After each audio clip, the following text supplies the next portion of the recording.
Cora. Thank you so much for coming on. Hi, Christa. Thanks for having me. I'm so excited to talk to you today. We were just saying before recording, I was like, I feel like I know you through seeing all your content. And it's one of those like funny, weird things with social media because when you see someone enough, you're like, oh, just catching up with an old friend, but we've never met. So, how are you? Thanks for coming on. Yeah, I know that's the beauty of the internet. You make so many best friends all over the world. I love it.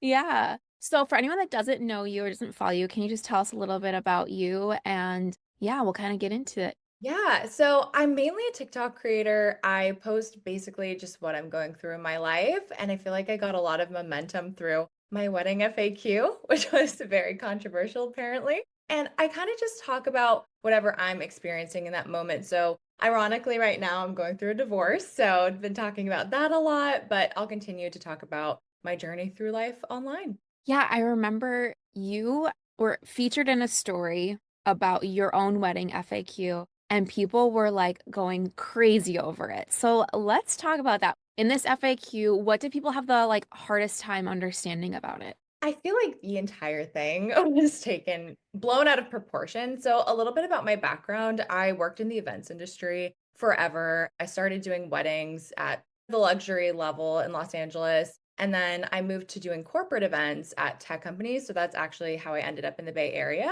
So, I thought a lot of these things were just common sense and that people were used to seeing them because in my professional experience, I've word for word used these hundreds of times. So I had no reason to think the internet would be disturbed by it at all.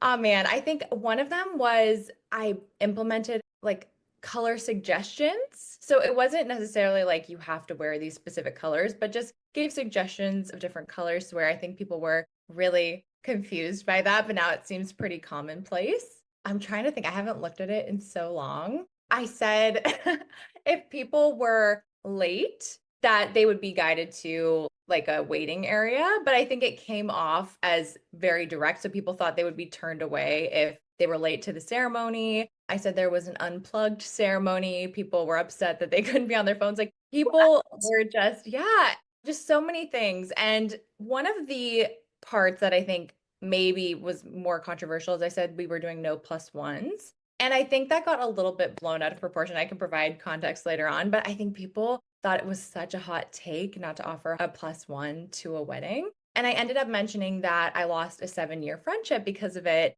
And I think that was the thing that people held on to was there's like a juicy story here. We want to hear what's going on. So I think it just all compounded where people were kind of picking each one apart until I was like, Mhm. okay, I need to address this because this is It's crazy. Like I was just talking to someone how like whenever a bride has like guidelines or rules or when it helps something, they're automatically considered a bridezilla. But if there were no rules or like if people just went willy-nilly, like then it would be complete opposite. Like, oh, she's so disorganized, or this was not a good plan, or this wasn't a good wedding. And so it's like you can never win in those situations. Because I feel like when I'm going to a wedding, it's kind of nice to have some guidelines, but I'm also like a type A like planner person. So I like being told, okay, this is what to expect. Here's kind of like our theme or like some colors you might see because I've shown up wearing a bridesmaid dress color not knowing. And I was like, oh, which I guess in hindsight, there's no way for me to know. But there's different things like that where it's like, it's kind of nice to see some guidelines.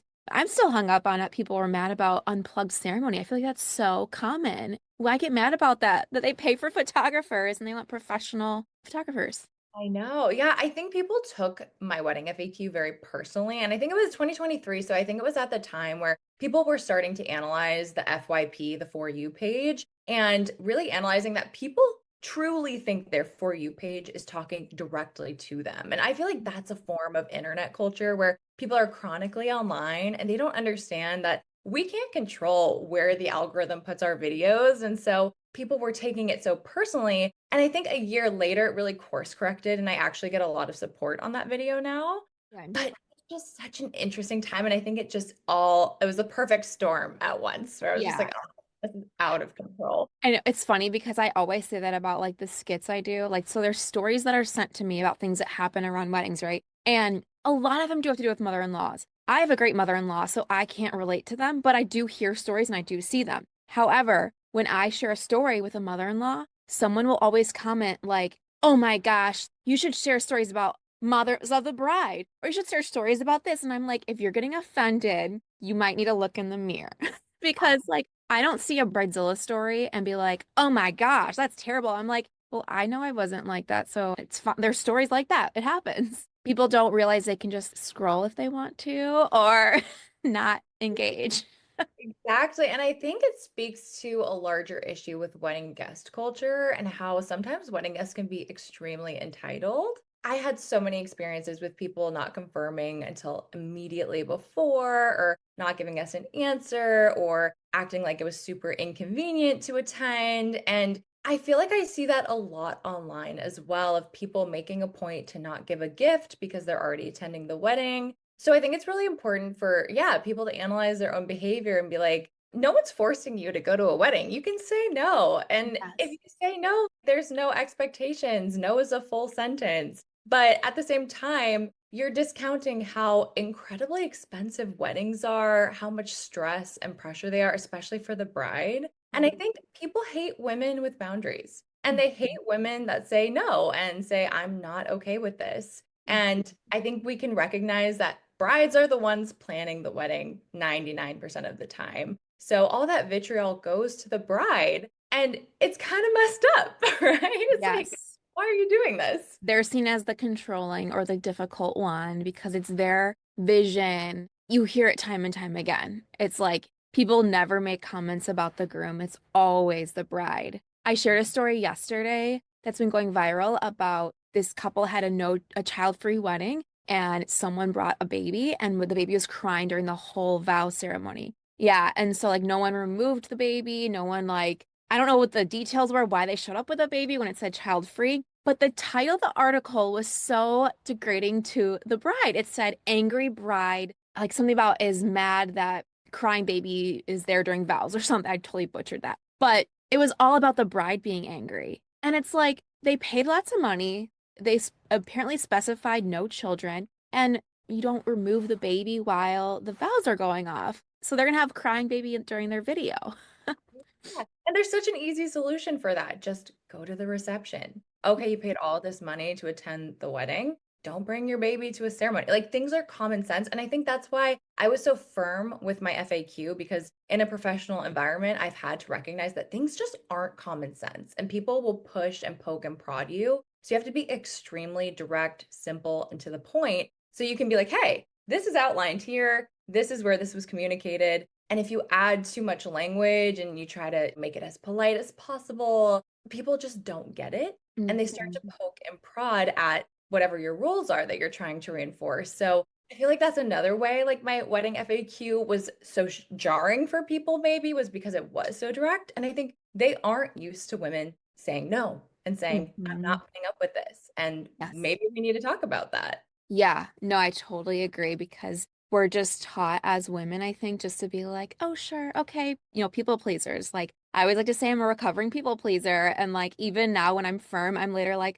was I too firm? Was I harsh? Are they going to think badly of me? And it's like this thing that this narrative that we put in our heads of like, if I stand firm for something, they're going to think I'm a or something. And so we just constantly question our decisions and like how we talk to people because of that. Exactly. What was so interesting too about that whole situation is my husband at the time wanted a lot of these rules and actually wanted to have a wedding in the first place. So, because I worked in the events industry, I wanted to elope. I know how expensive weddings are. I was like, I do not want to deal with the production, like how stressful it is. Like, I'm going to be in the professional mindset this whole time and I just want to like fully relax. And he was the one that really wanted a wedding. And I was like, all right, I'll use my expertise. I'll make it happen. Excuse me. Sorry, my light died. And so that's where I was like, it wasn't even a consideration for people that my husband was the one who might have come up with a lot of these rules, because we're just so used to women being like, all right, I'm taking the front seat here. So it was really interesting.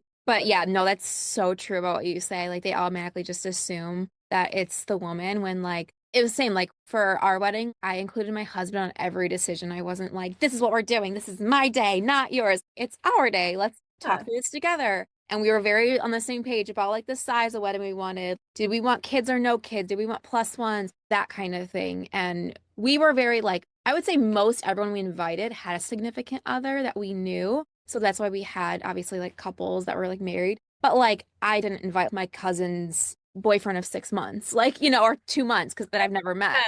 Yeah. Yeah. So like, Get my pictures. yeah. So the plus one thing. Do you want to share on your plus one? Yeah. Okay. This is why I think it got really misinterpreted. So for me, it was really important to have just an intimate wedding where we knew every single person. The theme was friend and family barbecue. Like I just wanted to be really casual, relaxed atmosphere. And I knew that wasn't going to be possible with strangers at our wedding. If you follow me online, you probably see I'm like really transparent about the things I've been through in life. And I didn't talk about this in the FAQ because obviously I didn't know it would blow up, but my dad passed away pretty suddenly and tragically, and I knew I would be talking about that a lot throughout the wedding, just through any speeches I did, because it was such a life-altering moment, and I really wanted my dad at my wedding, and he wasn't going to be there. So it was like a big gap that I was feeling. So I was already feeling really vulnerable throughout the day, and so that was a very firm decision I made from the beginning. No strangers there. That being said, if we met them even one time, they were invited. So I'll give you an example. A friend's boyfriend, I had never met him. I was like, I'm not comfortable having the boyfriend I've never met at my wedding. I'm sorry if that makes you uncomfortable. She expressed that that made her uncomfortable. So I was like, listen, let's get coffee with him. We can hang out. We just don't want strangers there. Met him. He was great. He was invited to the wedding.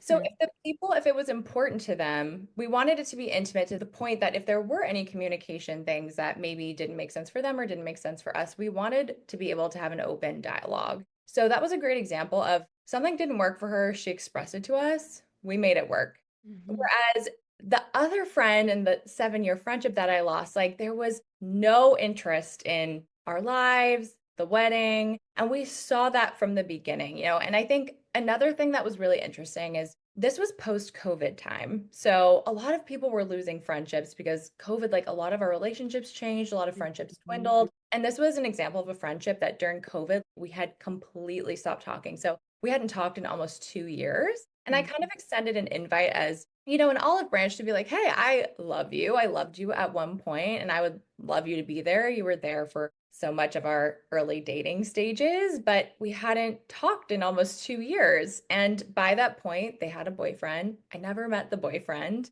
I didn't feel comfortable having the stranger hearing all about losing my dad and how sad I was that he wasn't there. So I didn't invite the boyfriend. And instead of communicating that to me, she just didn't go to the wedding. So it was very obvious that, and here's the thing, like she never even communicated to me that was what bothered her. It was very Mhm. obvious from my point of view because I could see like a behavior shift of like hot to cold when she got the invite. But she Mhm. had also been telling our other friends that she was upset I didn't invite her boyfriend. So I had to hear through other people. And it got to the point that I was like, okay, our friendship is in a place where you don't even feel comfortable enough to tell me that this bothers you. Like, you probably shouldn't be at our wedding, like you don't want to be there. It would be uncomfortable for me to have you there. We barely know each other anymore. So that was what kind of got lost on the internet.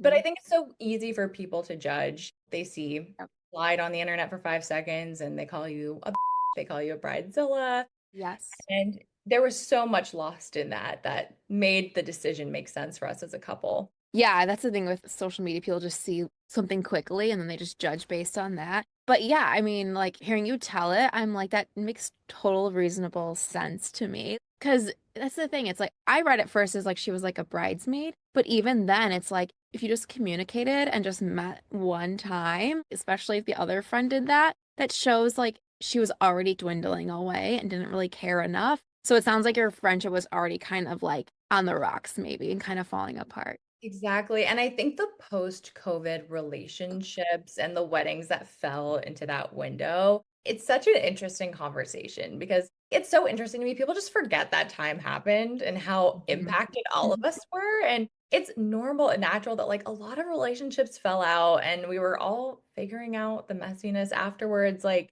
no one in this lifetime has experienced a pandemic before. So I was just figuring it out as I went. I've never planned my own wedding before, so I was also navigating the emotions that came with that. And so I was like, I don't know, I was just very surprised by how shocked people were by it because it just didn't seem like that big of a deal to me with all of the circumstances. Yeah, yeah. I don't think it is. I think people are so quick to just be like, bridezilla. But you're talking about the friendship too. It's like I've had friendships before where like looking back, they made their choice to like separate themselves and they almost look for a reason to just be like done. Because without saying too much, but like in our friend group, there was a friend we've known for like years and years, and like we were all bridesmaids in her wedding. They ended up getting a divorce and she found a new guy. And we were like really supportive of it. We're like, we're here for you, girl, whatever you need. Because it turned out it just wasn't a great marriage. And when she had this new guy, we were like inviting them to everything. Like,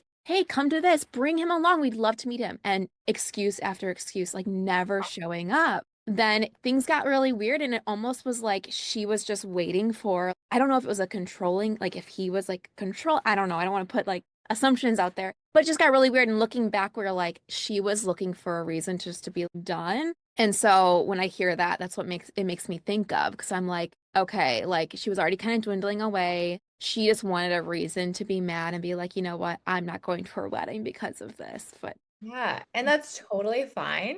But I had to accept that for what it was. Weddings are so stressful.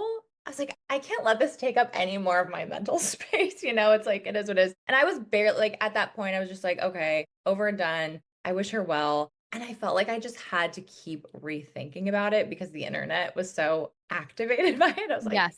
this is crazy that this friendship that really we both put to bed at this point, it doesn't mean that much to either of us, but the internet is just making it into something it isn't. Yeah. Oh, yeah. It's so easy just to change things to make it sound terrible. Okay, so we kind of just dove right in. I love that. So I feel like we should jump into these are wedding drama debates. So people send me on Instagram their hot takes or unpopular opinions when it comes to weddings, and I want to get weddings, and I want to get your side on these. Okay, not wanting to come to a wedding because there are kids is less valid than not inviting kids. So, Huh. well, that's like worded a very interesting way. Yeah. Like they don't want to attend a wedding if there's kids there. Yeah, they're saying like if someone doesn't want to come to a wedding because there are kids is less valid than someone being like, we're not inviting kids at all. That is like a really interesting way of writing that. I I don't put these together because I don't want to see them first, but that's like a very interesting way. feel like it's giving flying on an airplane and being upset that there's kids there. You're Hmm. in a public place. You aren't in control of the airline. There's gonna likely be a child there and you need to get over it. If the couple decides they want to have kids there, it's your decision whether or not to go, but making a stink out of it is weird. Yeah. I think what they're trying to say is they don't want to attend an alcohol-free wedding. That's my assumption. Because if there's kids there, maybe they're really religious, or maybe there's no alcohol, or maybe they'll have to limit the quantities, and maybe that makes them uncomfortable. So I feel like it is less valid. I kind of get what they're trying to say, but Yeah, it's like they're talking about someone's response to not wanting to go to a wedding. So they're saying like if someone doesn't invite kids, it's okay. But if someone doesn't want to come to a wedding because kids are going to be there, that's not okay. People get crazy about the kids or no kids things at weddings, and I'm just like whatever the bride and groom want because I can see both sides. I get not wanting a bunch of kids running around, especially kids you might not know, but I also get where you want like your family there. We invited all our nieces and nephews, but we didn't have like friends' kids there because most of them wanted like date nights out away. yeah, we did that as well, just kids of the family. And I felt like that was a perfect solution. I have never heard of a wedding guest being bothered by kids being there. That's so interesting. So I Yeah. think I agree with the original question. Like, that's a weird thing to be bothered by. Yeah. I've had people when I've done like skits on it, I've had people be like mad that like, well, if you tell me I can't bring my kid, I better not see any kids there. And I'm like, but there's a difference if it's the niece of the bride or it's the nephew of the groom. That is family. That's different than like you're the bride's coworker and you can't bring your kids. That's so different. And I don't know why people don't see that it's different. So weird. I mean, hot take, no one cares about your kid and no one cares about your dog. Like, no one wants them there. It's not as special to everyone else as it is to you. I love my dogs. They're my little furry soulmates, but like I know people don't want my dogs in their face and they don't want them off leash at the park. And the same thing goes for kids. It's like I feel like sometimes people are just too cheap to find babysitters and just don't want to deal with that, or they think that everyone wants their kid there and there's a time and a place for everything. And Mhm. totally, like, I think it's completely understandable to want the kids in your family that are gonna be in your life forever, and you'll see these milestones, like, the pictures of my nephew at my wedding, I cherish those pictures so much, and even though the marriage ended, like, I'm keeping all of these family pictures because 'cause they're so special to me, and he's already grown so much, so, yeah, it's completely understandable to want your family there, not a random baby. You're like, "Who is this baby? Like, I don't know you." Yeah, like I think about like coworkers that I invited to my wedding, and I maybe talked to them, half of them like here and there, but like if I had had their kids there, I feel like that would be weird. They probably wouldn't have even had me or expected me to invite them, but it's just Your wedding is not free childcare. It's weird. yes. Yeah, yeah. And every kid's different. Like some kids are gonna love a wedding and be very well behaved, love the music. Other kids are gonna be like, this is boring, get me home. So it's hard to do a blanket statement of that. Okay. Living together before marriage dampens the celebratory aspects of the wedding. Ooh, that is a hot take. I don't agree with that at all. I I don't think either. you have to try it before you buy it. You know?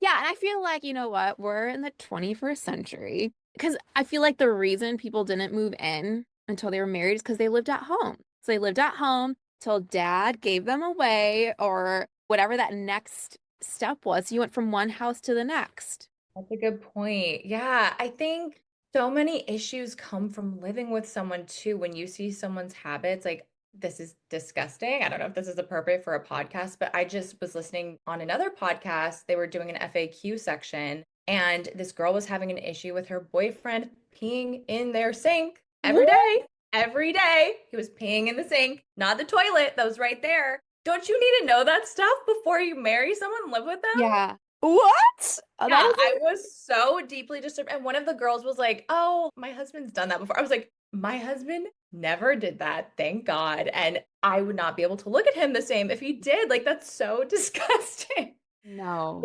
You know these things. Like, what if someone has really bad hygiene? What if they're, a slob? What if, whatever the case may be, being roommates with someone is so important. Yeah, I totally agree. If your thing is like, we don't want to move in until it, then more power to you. I think that's great. But I don't believe in putting down a relationship because they do it differently. Our wedding was amazing event with all our friends and family. And I was never one of those girls that when I was like 5, I was like picturing my wedding and stuff. But once I met my now husband, I was like, oh, this is so like I could totally picture it. This is how I want my big wedding to be, whatever. But I don't think it took away from it. But it also wasn't like, oh my gosh, it's the first day of the rest of my life. I was like, we've lived together for, I don't know, 4 years at that point. So, like, I think this is such a hot take, and I know we'll get into hot takes later, but I think people over dramatize weddings a lot. And I think a lot of it is just feeding into the wedding industry, right? The wedding industry is preying on people saying this is the most important day of their lives, and they have to look the most beautiful they've ever looked, and they have to have the most gorgeous flowers. And being on the other side of that as a planner, it's not. Your wedding is what you make of it. If something goes wrong, if it's downpouring, if your dress rips, like it's not that big of a deal. It's mm, okay to have a redo. Like for our honeymoon, I was distraught because of everything that was going on the internet. And I was like, oh my gosh, like I can't even enjoy this honeymoon because people, like I was getting hit up by like major news outlets, hundreds of messages. Like it was awful. So we just did a redo honeymoon. Like it wasn't that big of a deal. So like I feel like the importance of these moments are what you put into it, like what you make of it. And not that big of a deal on the wedding day unless you make it that way and unless you're like, this will be the most important day of my life, you know? yes, I totally agree with what you're saying, like the way you said that, because there's such pressure. And I think that's where this whole bridezilla wedding, like, I don't know, pressure comes from is like this absolute perfect day. And if one little thing goes off, it's not going to be the day you ever dreamed of. And there's all this high expectations of like making it be the absolute perfect day. And I agree with making it nice and stuff, but like things might go wrong and that's okay. And we just have to like move on from it. I wouldn't say I was like a stressed bride at all. Like people would be like, "Oh, you're gonna be so stressed during it." There was like maybe a couple times I'd be like, "Oh, I'm kind of stressed," but like I love planning stuff, so for me it was fun. But even like the makeup artist the morning of, I remember she was like, "You're like one of the most relaxed brides," and I was like, "Well, I figure at this point everything's done. Like if something happens, we're here." Like I don't know. Yeah. Oh my God. This is so off topic, but what were your thoughts on that wedding makeup artist drama on TikTok? Did you see that? Yes. Wait, the girl that like filmed herself taking off I Yes, actually talked about this. I was saying like she planned that all along, I think.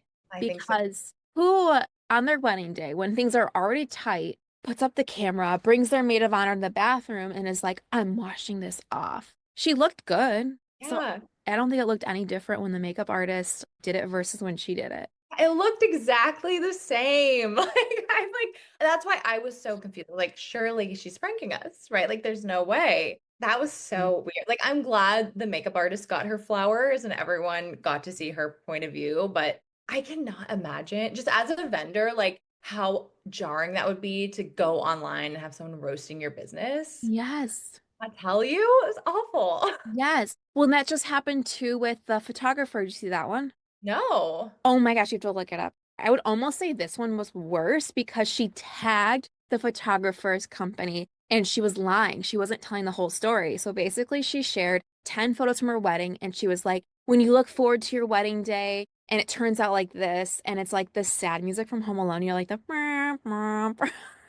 and she shows like 10 blurry photos from her wedding. Mind you, if you looked at the full album, which people obviously were able to find, it was gorgeous, like gorgeous. But the wedding reception was at nighttime and it was outdoors. So as a photographer, you can only do so much with that. But they did a great job with the photos, but she chose blurry ones to share. She chose, and I guess the photographer then came on and she shared her side. And she's like, I've literally been talking to the mom and the girl. I offered to give money back, which is not in the contract. I don't have to, but she's like, I did. She worked with them and she thought everything was fine. And then this girl, who turns out she's 19 years old, posted everything. Do you think everyone's looking for like a viral moment nowadays? 'Cause Yeah, I think so. But it's like they don't think when they do that, it's going to come back to bite you if you're lying. yeah, People well, find out everything. I was thinking about that with the one that you just posted today with the bride, with the designer that was like ghosting her and then posted all of that during her wedding weekend. Like, she absolutely could have sued her for emotional distress and defamation. Like, people don't think about that stuff until it's too late. Like, we Mhm. have to be so careful what we post online because she was a hairdresser. That could completely destroy her business. And Mhm. people need to think of the consequences of that stuff. Like, that's so crazy. I know, and that's terrible because then people just go to like Yelp and they're like, before learning the full story, they just see the seamstress post this and they're just like, oh, 1 star, and then anyone can leave a review on Yelp. And so it plummeted her reviews. And I'm like, that's the scary thing. Like people just want to, it's almost like they want validation in what they did or something. And so then it's like, oh, I need someone to side with me so I don't feel as crappy about what I did or something. That's very true. Yeah. I'll never get the witch hunt mentality of the internet, like the angry mob. I'm No. like, you don't even care about this. Like, why are you doing this? You know? No, it is quite literally insane. That one of the negatives about internet, I would say. Craving more wedding drama? Join my wedding party Patreon for Here Comes the Drama After Dark. Each month we dive into juicy confessions, wedding 911 advice, and the spiciest hot takes. And of course, we always end with a wild wedding story reacting in real time. From bridesmaids to groomsmen, mother-in-law madness to photographer fails, every month has a new theme. Patreon members get early access to all regular episodes and an exclusive chat to discuss the drama. Don't just hear the drama, be a part of it. Join now. Okay, let's get into this week's story submission. So, like I said before we started recording, I don't read these ahead of time, so I want to react with you. So, I'm going to read it and then we'll like pause or feel free to stop me at any point to like jump in because these are crazy stories I get. Okay. Here we go. Okay. When my husband first bought my engagement ring, but hadn't yet proposed, his mom and sister wanted to see the ring. He didn't want to show them before he asked me and told them no. They proceeded to demand he show them and went through his things until they found it. Can you imagine? My God. Oh Something else no. that happened was we knew we wanted our bridal party to be very small, my sister and his best friend. That was all. I wanted his sister to have a more meaningful role, and I wanted her to do a reading during the ceremony. I came to find out a few months after the engagement that his family was furious that his sister was not in the wedding. I didn't really know his sister. They didn't go out or even talk to each other unless they happened to be at the same family event. Every time he was home, his mom and sister would yell at him about the fact that his sister wasn't in the bridal party. And then his grandmother and aunts would call and yell at him. Ultimately, it wasn't really worth the fight. I wasn't fighting, they were over my bridal party to me. So I invited her to be in it. Wait, so she gave in because Yeah. they were complaining and making him feel so bad. God. Oh, I have so many thoughts.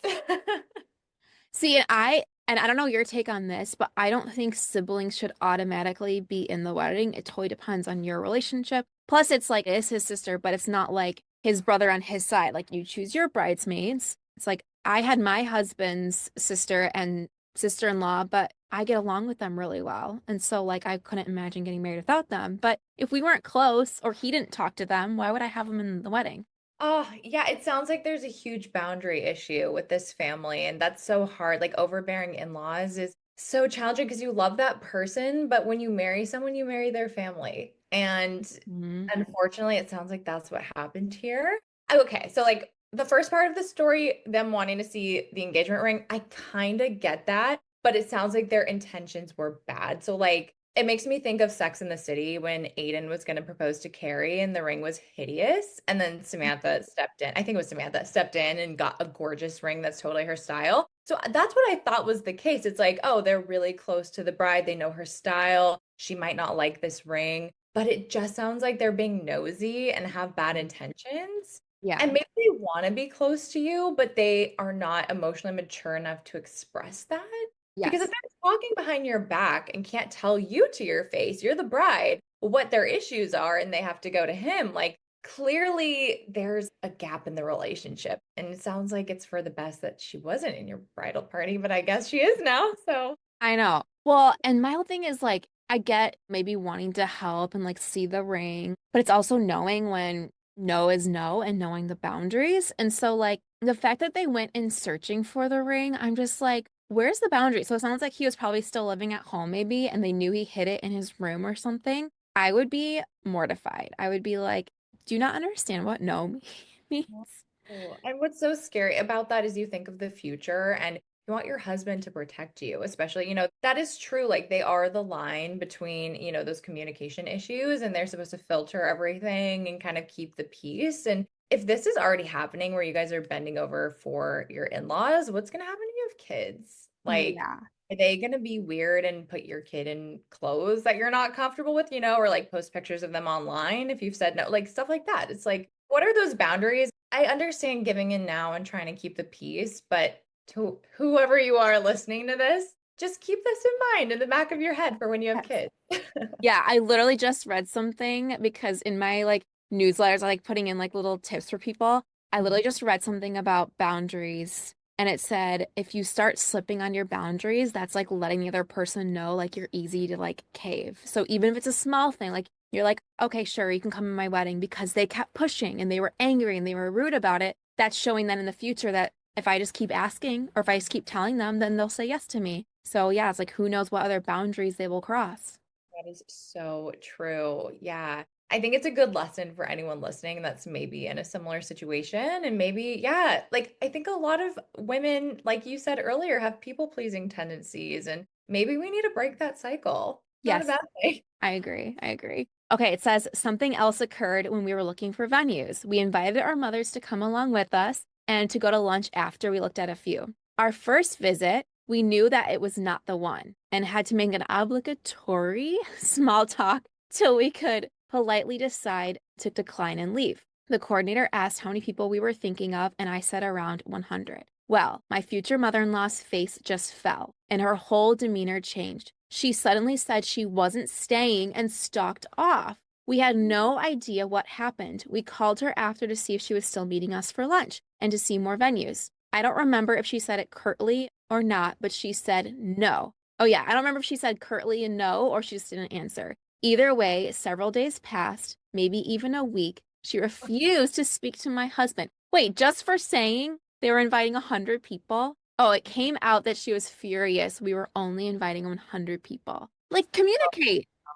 Like, Yeah, she wanted all her friends there and she knew that wasn't gonna happen. Ew. but it's like to not even say, like, oh, you're only inviting 100. Like, I was hoping I could blah, blah, blah. Like, she didn't even try to communicate. That's the problem is like, she just was like, I'm gonna leave and ignore you.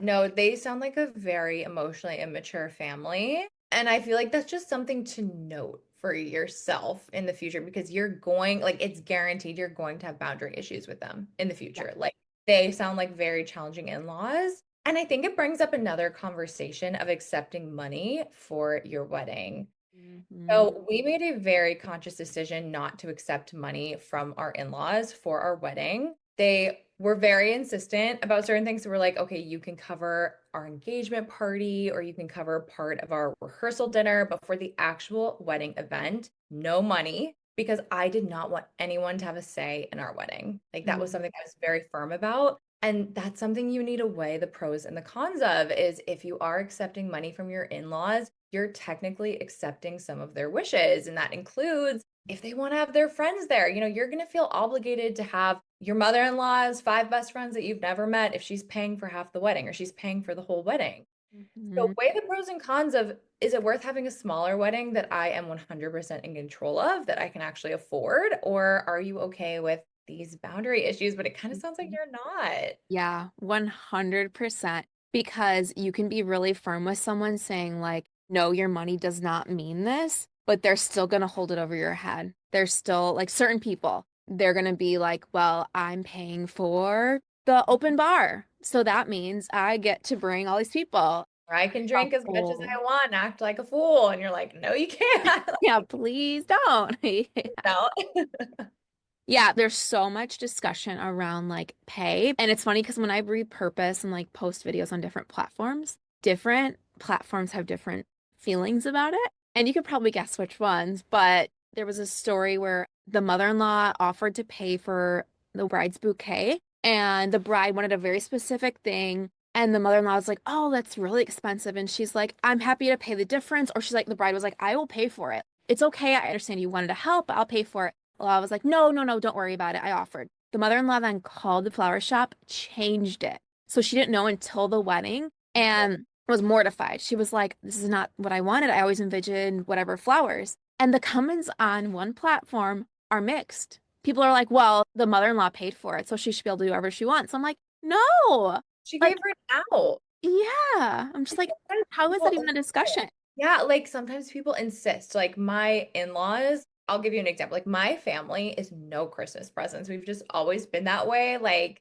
it's just not a thing in my family. My mother-in-law loves Christmas, would insist on buying Christmas presents. And so I would feel obligated to match her energy. Like financial stuff is very murky. And I felt kind of uncomfortable with that because my family was just so not into that. But I wanted to make her happy. But I also felt pressure because I was like, well, you're doing this for me. I have to do it for you. So it's like, again, with the Yes. boundary things, you need to assert your boundaries and weigh if you're okay with uncomfortable things like that happening. But also, what's wrong with the florist? Why aren't they telling Yes. the bride? That's so messed up. Yes. Why? Like, yeah, that was another thing is like people were like, why would the florist change it? The girl that sent it to me, it happened like 25 years ago. Because all these people were like, this didn't actually happen. The florist wouldn't do it. And she's like, no, it happened 25 years ago. It's because the mother-in-law's name was on it. Like she's the one that signed it or whatever. And it's her credit card information or I don't know, something like that. It's crazy. But also through following you, I have been shocked by how unprofessional vendors are. The wedding Mhm. dress designer, like so many people. It's like, what Yes. are you doing? Yeah, I say like I'm always and never shocked at the same time because in general, I'm still shocked of these stories, but I'm also like, it's crazy. Like nothing truly surprises me because I'm just like, these stories are just like ongoing. Oh, I feel like I learned through working in events, like one of my mentors told me this, humans are the only unpredictable element. I Oh, thought yeah. that was so helpful. And like, especially dealing with a divorce now, like I've been so disappointed in people's behavior and people who said, I love you, I would die for you overnight. I'm dead to them. Really? So it's really interesting because I would have been shell shocked by that, right? Like before Mhm. working in the events industry, but because I recognize like human beings are just so unpredictable, we just have to accept that in every station of life, whether that's personal things, weddings, divorces, at work, like whatever it is, if you just have no expectations of people, like it really helps you process when these crazy dramatic things happen because it can like be so emotionally heavy. you want your wedding day to be a specific way and like you have such a vision and then someone does something like that is so calculated and hurts you. It's understandable to be hurt by that, but if you just take a step back and you're like, okay, you know what? Like people are just so unpredictable. Like I can't control this. It makes you feel Yeah. so much better about things. Yeah, no, that's a really good point to have because I was just saying to my husband the other day. Well, I don't remember what it was, but there was something, and I was just like, this is why, like, over the years, I've kind of just turned into like, not like a hermit, but like, I just don't get as emotionally involved in things as much because I used to take things so personally. Not saying I don't about some things, but like, or so like emotional. And I'm just like, people will people. I That's don't it. know. Mel Robbins says, yeah. Yeah. Especially for what we do, like we've heard it all, you know, so you can't care what people think. Exactly. Yeah. I mean, I've had to like stop reading comments because there's certain people that are just like so mean. And oh my gosh. And so like my husband will know immediately. He'll be like, "What did you read today?" And I'm just like, "Nothing." He's like, "What did you read?" And I'm like, "Well, this person said this and this." And he's like, "Stop reading the comments." I'm like, What's "Okay." like the meanest comment you've gotten that you remember? Oh my gosh. Well, someone told me once, and this is why sometimes I stutter when I'm reading. She was like, you should practice reading before you film yourself because you sound like you can't read or you don't know how to, you're illiterate. That's what she said. She said you sound illiterate because you can't read on camera. I've had people say I did an ad for something once and they said, like, I'm selling out. Oh my God. I was like, do you know how many I turned down? Like, I barely do ads, barely. And I was just, really? I was like, I do things to like help brides or people, but I get mean ones on YouTube a lot. Like, they'll say, like, I'm talking too much. I'm like, well, My don't God. watch it. Oh my God. Yeah, YouTube is ruthless. Like YouTube Shorts is a dark place of the internet. It's like Twitter almost. I was shocked. Like when you have a video go viral on there, good luck. It's not pretty. Oh, no. Yeah, YouTube, I like stopped reading because this girl like ripped me apart in one time. Yeah. I'm so sorry. That's okay. I can laugh about it now. You know what? It's good. It's good dinner table fodder. Is that what they say? Like, Yeah. I usually yeah, need like a good week and then I'll be like, fine. Like, I think it goes back to the people pleaser thing, right? Where I want to reply so that they either like understand me or they feel bad that they said it. And there has been, weirdly enough, there's been two circumstances where I've replied to like a mean comment and they've actually messaged me. They've been like, I'm actually really sorry I said that. And I thought about like sharing it to be like, hey guys, see, it does help, but I don't know. Yeah, one lady said, like, I'm sorry, I was having a really bad day. I don't know why I criticized you like that. I think she like criticized how I talked or I said a word wrong or something. And she's like, oh, I should have never said that. And another person apologized too. So then there's like this people pleaser and me that I'm like, I want them to like see Yeah. that I like, this is why I did something or this is like why I do this kind of content. But then I'm like, I can't explain myself to everybody. It's not Did it worth make you feel better when they messaged you, or was it just like, oh, it. okay, you know? Ah, that's a good question. I think it made me feel better. I Mhm. think because I was like, you know what, everyone's allowed to have a bad day. It just kind of sucks that they felt the need to come online. But my thing is that anyone that bullies online is probably dealing with something very bad in life, or they're just an upset person, like Yeah, me like person. humanizing the trolls is the best way to go about it, I think. Whenever I'm having a really bad day online, because my videos go viral on the wrong side of TikTok all of the time. I don't Oh know why. no. I'll literally go somewhere crowded. So I'll go to like Whole Foods when it's 4 o'clock after work or something, or like 5 o'clock. And I'll look at all the people around me and be like, okay, I'm seeing these real human beings face to face. Like, do I care what these people think about me? Would I care right now? If I was telling my story to them face to face, would they have the same reaction as these people online? Probably not, Mhm. because when you're a real human being and you see a human being face to face, like you aren't as critical and you aren't as harsh. And I think sometimes, you know, the trolls, they think that the people on the other end of the camera are robots. They're not real people. And Mhm. vice versa. I'm like, this is just a bot troll. Like, this isn't a real person. And then I'm like, wait, this is like a real person that potentially is going through something horrible, or maybe there's something wrong with them. And like, it's not my place to figure out what their problem is. And I just have Yeah. to. Yeah, I saw something the other day where it was like other people, and I've heard this before. I just needed a refresher. It was like other people's opinions of you is none of your business. And I was like, yes, because the internet opens us up to everyone's opinion, right? And it's like we never used to get that. If I had put something out in the universe before, like if I wrote something or if I acted in something, I wouldn't know what everyone's thought was. But now it's like people put their every thought out there, and it really isn't our business to know. Like, if someone thinks we're garbage or like thinks we don't know what we're talking about, like, I don't know, we have to like block it out a little bit. It's so true. And it's understandable to care. Like your brain is not supposed to know all of these opinions about you, you know? Especially, I think you're only supposed to interact with like 10 people like in a week. So I forget what the statistic is, but like if you're looking at like your normal circle of people, your friends, your family, your coworkers, knowing their opinions, it makes sense. Like it's normal. You're interacting with them every day. Well, then you Mhm. amplify that by hundreds of thousands, if not millions of people. It's like it's not normal for your brain to be able to compute what all these randos are thinking about you. So like it's so normal to care, but it's Mhm. how you respond to it that makes all the difference, I feel like. Yeah. Yeah. I feel like I'm constantly learning of like how to like respond to people like that. You got this. Yeah. Oh my gosh. Okay, back to this story. Okay, another thing, we asked our families for their lists of guests well in advance so we could stay on top of things and keep within the budget. My mother-in-law said she was working on it. No problem, we had time. Weeks and then a couple of months go by, we realized she hadn't given us anything at all.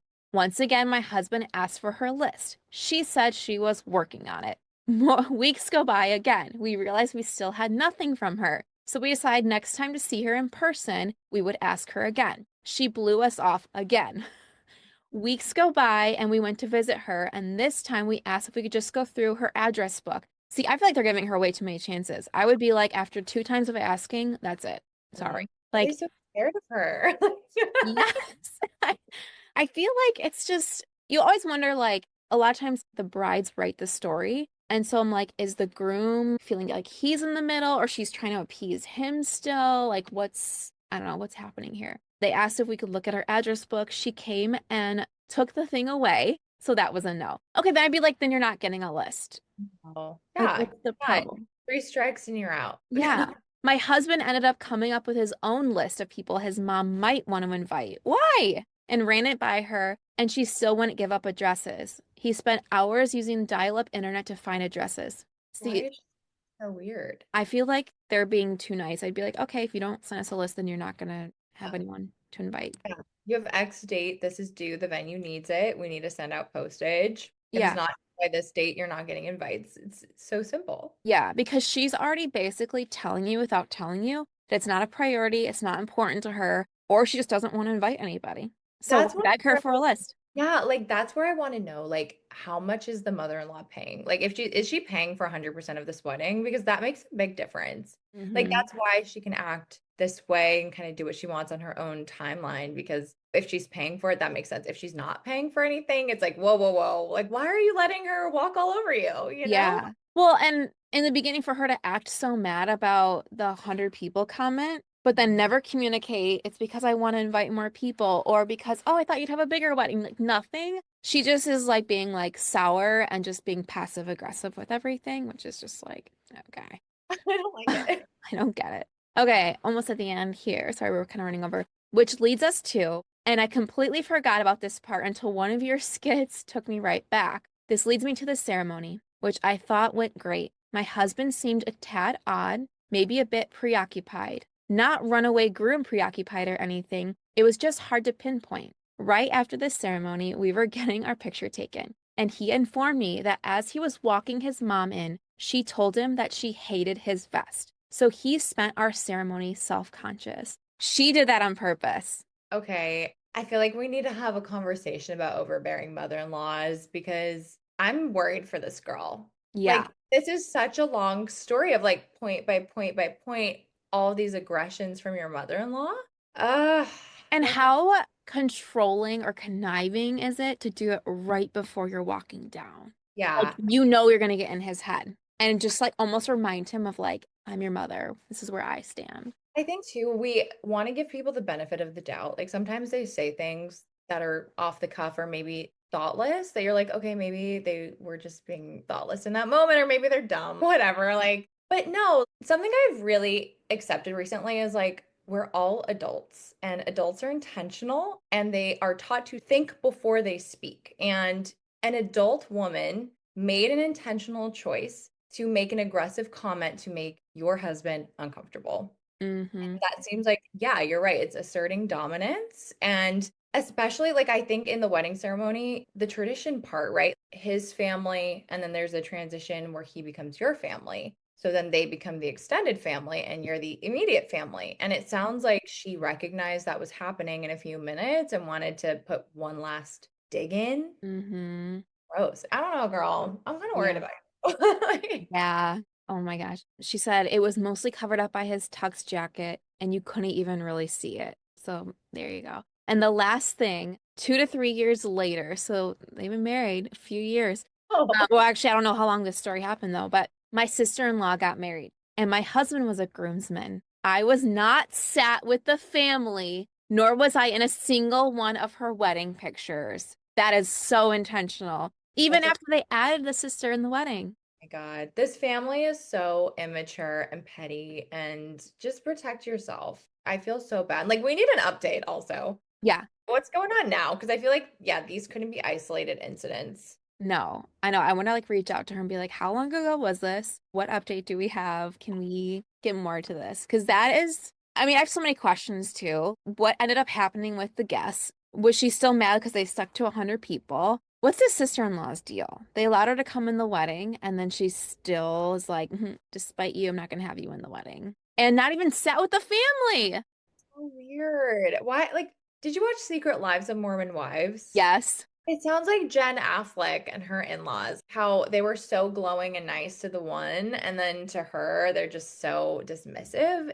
It's just so sad. Yeah. Like, It's like that mother-in-law or in-law thing where they like picture a certain person to be married to their son, and when they don't meet their expectations, they treat them a different way. But I'm like, he's made his choice. He's an adult. He chose this person to marry. She's now a part of the family. But I also, as the husband, I want to be like, you need to back up your wife first. Not saying he's not, but to see that she's not sat with the family, I would be mortified. All right, Ferris and Sloan fans, if you've been hooked on the drama that's racked up over 50 million views across platforms, you're not going to want to miss this. My new novel, Here Comes the Drama, a Ferris and Sloan story, is coming soon, and part 1 will be free exclusively for my newsletter subscribers. Ferris and Sloan thought their engagement would be the start of their happily ever after, but Ferris's overbearing mom, Kate, has other plans. From sabotaged wedding events to emotional manipulation, Kate's doing everything she can to tear them apart. It's heartfelt, it's chaotic, and it's your new obsession. Will Sloan and Ferris survive the wedding planning meltdown of the year, or will the drama be too much for their love to handle? Tap the link in the show notes to sign up for their newsletter and be a part of the exclusive group that will get the first part free, plus first access to pre-orders for the full book. The drama is coming, and trust me, you'll want front row seats. yeah, let's talk about the husband. Not to sound like Kim Richards, but what? Why is he not defending you? Mm-hmm. That really bothers me because your husband is supposed to protect you. Why is he not doing that? Like, if my husband did not say, you better change this seat right now, like, I would be so upset. You don't want to like force someone to do something they're not comfortable with, but I'm making broad assumptions here. It sounds like he's the only boy in the family and they're very protective of him and coddle him maybe, and Mm-hmm. maybe he needs to step it up and protect his wife, you know? It's Yeah. like, no, your wife should be the most important person in your life. You need Mm-hmm. to do things to make her comfortable. And it sounds like he's not asserting boundaries with his family. No, that's where I got in the beginning when they like just started searching for the ring that he was like still living at home. And so they had that control over him of like, you know what, you're still a boy living with mom and your dad and sister or whatever. And so we're going to tell you how to do things. I don't like it. I don't like it. I don't Um, know. Maybe Sorry run, to girl. his bride. What? Run, girl. Yes. Okay, I know we're a little over time, so I'll do this last little thing with you and then we'll end it up. So this is our weekly confessions. So I'm going to read confessions that people send over to me and we'll react to them. Okay, this one says, my in-laws wanted me to lie to their friends why they didn't go to their wedding, and I told them the truth. Why? Well, yeah, why are they putting you in that position? That Like, is weird. we need more information here. Why do you know these people? Yeah.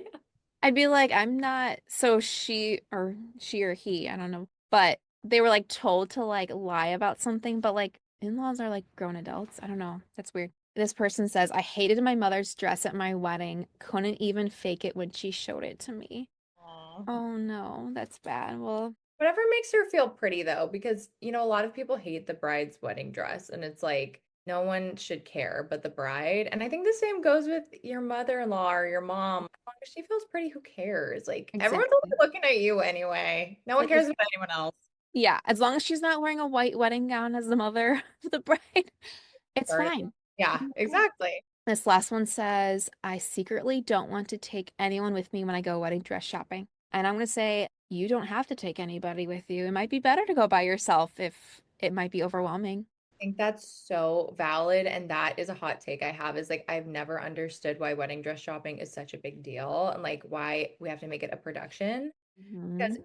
you want to make sure that you are not being influenced by any other opinions Yes. and you feel your most beautiful. And it's really hard to do with other people. I don't know, like, especially like as women, it's natural. We're self-conscious about our bodies. And like, I don't want people to see me changing in and out of dresses or like get their opinion on my hips and my boobs and my butt. Like, no. So do whatever makes you feel the most comfortable. And like, sometimes your friends bring that confidence out in you. And that's Mhm. great if you want them there. Like, I had people there. But at the same time, like, I feel like it's weird to have so much pressure around that. Because Yes. sometimes it takes like 10 plus appointments. Like I know people who went to like Emily DiDonato, for example. She went to so many different appointments and she didn't bring anyone. And she's a Mhm. badass influencer, so successful. It's like, who cares? Yeah, exactly. You have to listen to what makes sense for you and what you're comfortable with. Because if you're hearing so many opinions and you know you're going to be influenced based on those, don't invite them. Or do like a secret dress shopping just by yourself first. You know what kind of style you like, or pick it out first and just pretend like you can't find anything with anybody else. Whatever you need to do to protect your peace. I love that. Well, awesome. I know we went over a little bit, but I just want to say thank you so much for coming on. It was so fun hanging out with you and like chatting, and you had so many good hot takes and opinions. Yeah, I forgot we were recording halfway through. I'm like, oh yeah, I feel like I'm chatting with a friend. I know, me too. I know. It was fun to kind of just like go with the flow and just see what happens. Well, thank you so much for coming on. That was so much fun. Can you tell everyone where they can follow you and anything you're currently working on? Yeah, so you can follow me on TikTok, Cora Lakey, and my Instagram is Cora Bryline, my ex-husband's last name. I'm trying to change it, so hopefully I'll have Cora Lakey across the board. Yeah, and right now I am just going through a lot of life changes. I'm moving into my starting over apartment, and I don't know, maybe we can do a different episode about divorce because that's a whole other topic. But yeah, stay tuned. Life updates coming. Awesome. Well, sounds good. Thank you so much.